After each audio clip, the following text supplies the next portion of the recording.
जय हिंद। कैसे हैं आप सभी? उम्मीद है बढ़िया होंगे। तो चलिए आज हम पढ़ने वाले हैं उत्तल दर्पण द्वारा प्रतिबिंब का बनना, कि उत्तल दर्पण द्वारा प्रतिबिंब कैसे बनता है। हमने अवतल दर्पण द्वारा प्रतिबिंब अवतल दर्पण द्वारा प्रतिबिंब पूरा हमने कंप्लीट कर लिया है। क्या कर लिया है?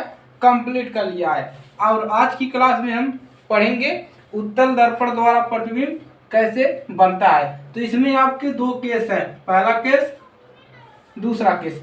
दो केस सिर्फ उसमें पढ़ना है और आपको अवतल दर्पण में 6 पढ़ने थे, इसमें 6 पढ़ना था और इसमें आपको 2 पढ़ना है। तो इन दोनों को आप लोग तैयार कर लीजिएगा और एक ही क्लास में दोनों को करवा देंगे। तो चलिए शुरू करते हैं।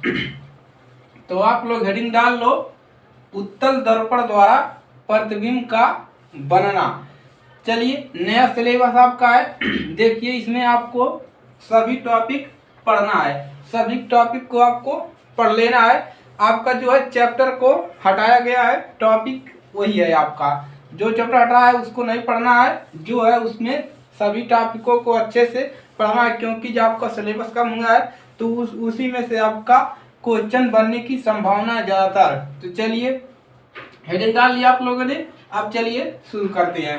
तो सबसे पहला पढ़ेंगे कि जब वस्तु अनंत पर स्थित हो।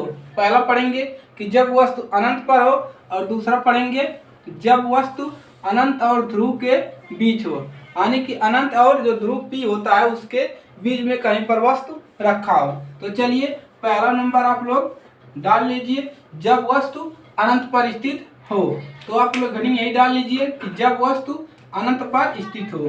तो चलिए हम इसी को करवाते हैं। तो क्या करेंगे आप लोग, देखिए दिया है उत्तल दर्पण।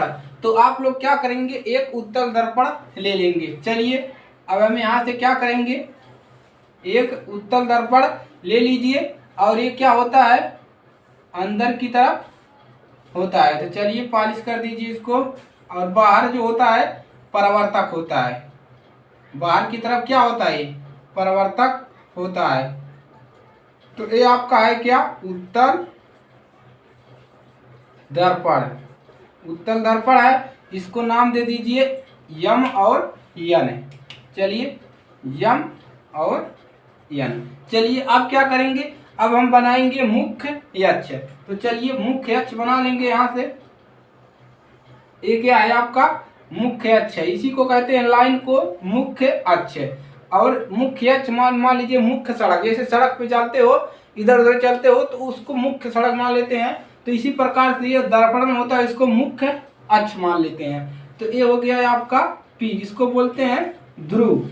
अब चलिए अब क्या करेंगे, ये हो गया। अब देखिए वस्तु को कहाँ पर रखना है, अनंत पर, अनंत पर।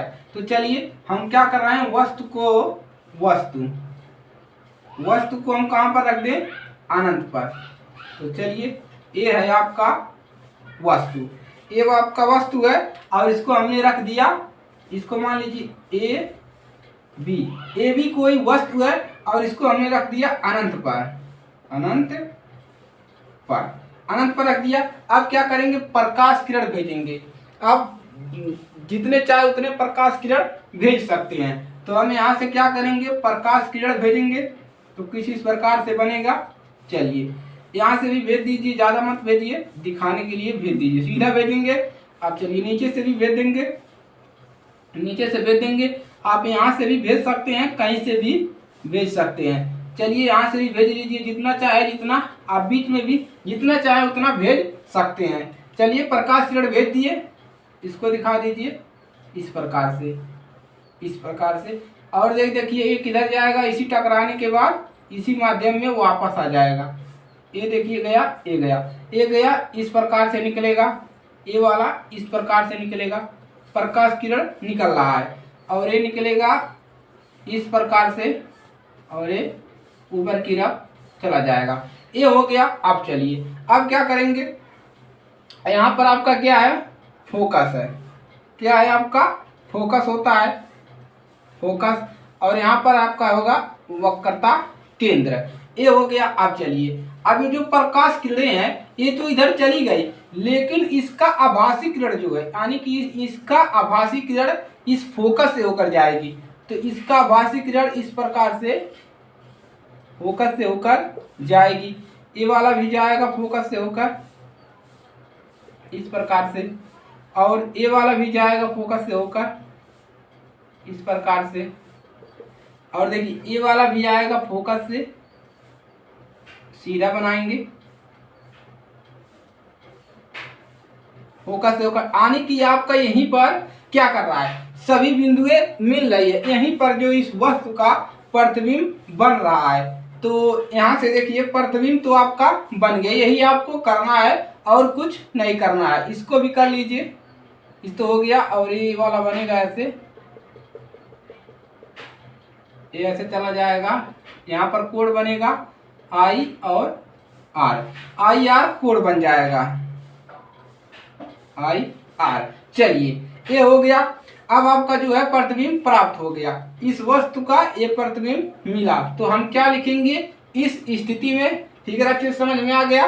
चलिए अब लिखेंगे, आप लोग यहाँ पर परिभाषा लिख लीजिए, इस स्थिति में, इस स्थिति में वस्तु, इस स्थिति में वस्तु का प्रतिबिंब, प्रतिबिंब इस स्थिति में, यानी कि जो ये स्थिति है अनंत वाला स्थिति, इस स्थिति में जो इस वस्तु का जो प्रतिबिंब है, प्रतिबिंब वो क्या बन रहा है, अत्यधिक बिंदु आकार का बन रहा है। देखिए वस्तु का प्रतिबिंब, वस्तु से लिखेंगे प्रतिबिंब वस्तु से बिंदु आकार का, बिंदु आकार वस्तु से, और लिखेंगे यहाँ पर कैसा बन रहा है, आभासी बन रहा है, आभासी सीधा बन रहा है। वस्तु का प्रतिबिंब यहाँ से लिखेंगे आभासी सीधा, आभासी सीधा बन रहा है ना, देखिए सीधा बन रहा है, आभासी सीधा तथा वस्तु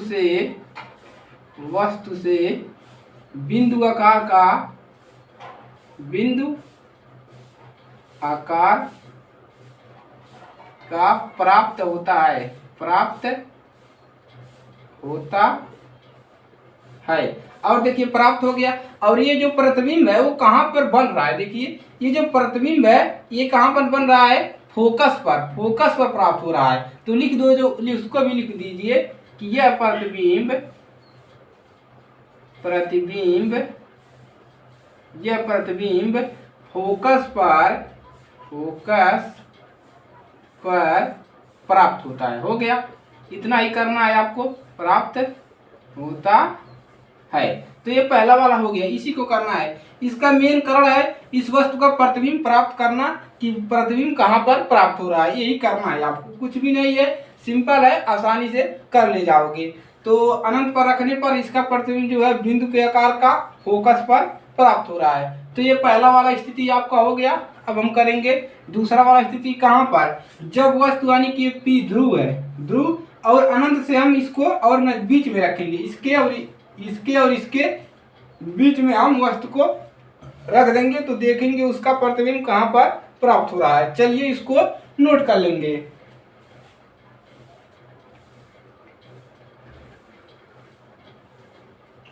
इसको नोट कर लिए, चलिए आगे बढ़ते हैं। नोट कर लिए, आगे बढ़ते हैं, दूसरा वाला स्थिति को देखते हैं। चलिए नोट हो गया। चलिए अब हम करेंगे कि जब वस्तु कहाँ पर हो, P और अनंत के बीच हो।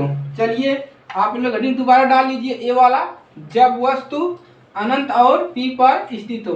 देखिए टाइम से कुछ नहीं होता है कि लेक्चर बहुत ज़्यादा बड़ा हो जा रहा है, इसका नहीं मतलब, आपको समझ में आना चाहिए, चाहे वो 2-4 मिनट ज़्यादा क्यों नहीं हो। चलिए आपको अच्छे से समझ में आएगा, कोई दिक्कत नहीं होगी। अगर कोई दिक्कत हो रहा है तो कमेंट में ज़रूर कमेंट कीजिएगा। चलिए हेडिंग डाल लिया, जब वस्तु अनंत पर स्थित हो। चलिए हेडिंग डाल लिया ये वाला, तो इसी वाले को करेंगे। तो क्या करोगे, उसी प्रकार से एक दर्पण बनाओगे। कौन सा दर्पण? उत्तल दर्पण। तो चलिए उत्तल दर्पण हम बना लेते हैं। चलिए तो यहाँ पर देखिए हम क्या कर रहे हैं, उत्तल दर्पण एक बना ले रहे हैं। चलिए इसको पॉलिश कर दीजिए अंदर की तरफ, और बाहर की तरफ क्या होता है, परावर्तक होता है। चलिए हमने क्या किया, इस दर्पण को पॉलिश कर दिया।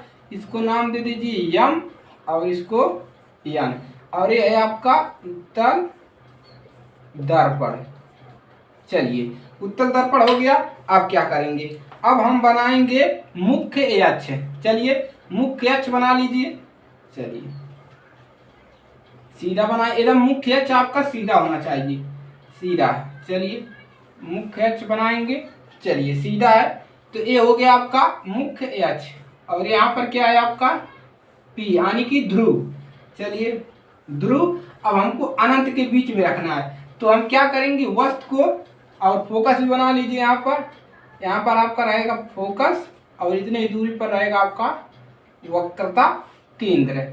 चलिए ये वक्रता केंद्र हो गया और फोकस हो गया। अब क्या करेंगे, वस्तु को अनंत और इसके बीच में रखेंगे। तो मान लीजिए हमने क्या किया, वस्तु को मानना क्या है, दिया है, तो वस्तु को हम यहाँ पर रख रहे हैं। इसको नाम दीजिए ए और इसको बी।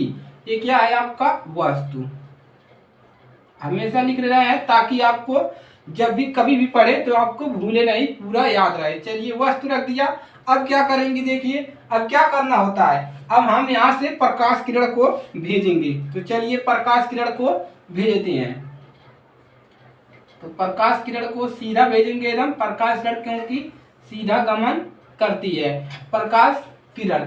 चलिए प्रकाश किरण हो गया। अब चलिए ये हो गया। अब ये टकराने के बाद क्या होगा, परावर्तन होगा और ये इधर ऊपर की तरफ चला जाएगा। अब चलिए एक प्रकाश किरण हम यहाँ से भेजेंगे इस प्रकार से, जो यहाँ से होकर जाएगी कहाँ से, वक्रता केंद्र से। चलिए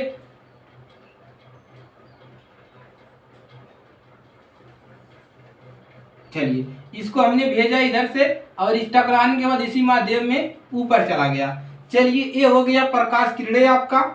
अब क्या करेंगे, अब आभासी किरण कहाँ पर प्राप्त होगा बताइए, इसका आभासी किरण, इसका आभासी किरण मिलेगा कहाँ पर मिलेगा, देखिए इसका आभासी किरण मिल जाएगा। देखिए इधर देखिए घुमा हुआ है, तो इधर आभासी किरण नीचे की तरफ आएगा और ये इधर जाएगा सीधे, ये सीधे चला जाएगा। चलिए तो इसका आभासी किरण जो है इधर आएगा नीचे की तरफ, फोकस से होकर जाएगा। और ई वाला देखिए कैसे जाएगा, ई वाला जाएगा आपका इस प्रकार से गया।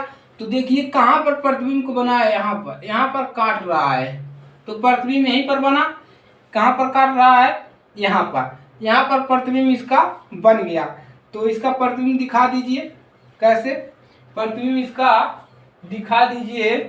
यहाँ पर बना, यहाँ पर ये प्रतिबिंब इस बिंदु के पास नहीं बनेगा, थोड़ा इधर बनेगा, थोड़ा एक प्रतिबिंब थोड़ा इधर बनेगा। चलिए यहाँ पर बन गया प्रतिबिंब, एफ पे नहीं बनेगा, एफ के थोड़ा इधर बनेगा। चलिए प्रतिबिंब मिल गया, इसको नाम दीजिए ए डैश और इसको बी डैश। अब देखिए जो वस्तु है वस्तु की तरह ही ये जो है प्रतिबिंब बना है, सीधा बना है, आभासी किरण है और आभासी और सीधा बना है। चलिए अब क्या लिखेंगे इसमें, इस स्थिति में वस्तु का प्रतिबिंब। चलिए आसान है एकदम। चलिए यहाँ पर लिख लेते हैं, इस स्थिति में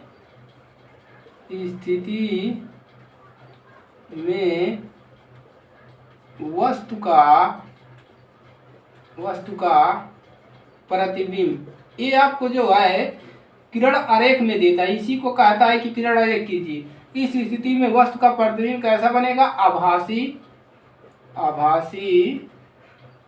सीधा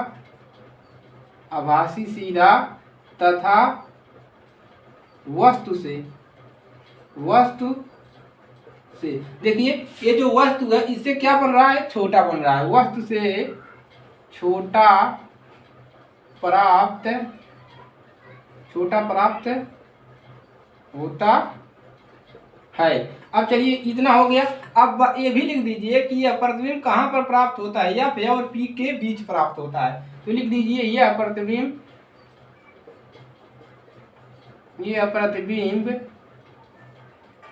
पी और एफ के बीच प्राप्त होता है।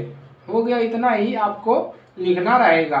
और देखिए ये आपसे किरण आरेख में पूछ लेगा कि उत्तल दर्पण के लिए किरण आरेख कीजिए जब वस्तु अनंत पर हो, और आपके लेंस के लिए भी पूछता है। तो लेंस वाला हम अगली क्लास में करेंगे, मतलब पढ़ेंगे, आगे पढ़ेंगे, अभी यहाँ पर नहीं मिलेगा। अभी तो आपका प्रकाश का परावर्तन में सभी चीजें चल रही है। इसके बाद हम प्रकाश का अपवर्तन पढ़ेंगे, उसके बाद आपका लेंस आएगा। तो चलिए ये आपका पूरा कंप्लीट हो गया। इतना ही है, दो स्थिति है, दोनों को आप अच्छे से पढ़ लीजिएगा। यहाँ पर पढ़ा दिए तो आपको भूलेगा नहीं, एकदम आसान है। चलिए इसको नोट कर लीजिए।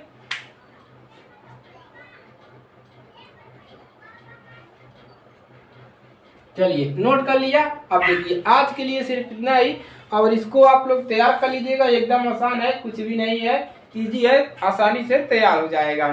तो चलिए, अगर ये क्लास अच्छी लगे तो वीडियो को भाई लाइक कर लो और अपने दोस्तों के पास शेयर भी कर दो, क्योंकि जब शेयर नहीं करोगे भाई ज्ञान कैसे बढ़ेगा। आपके दोस्त की भी मदद होनी चाहिए।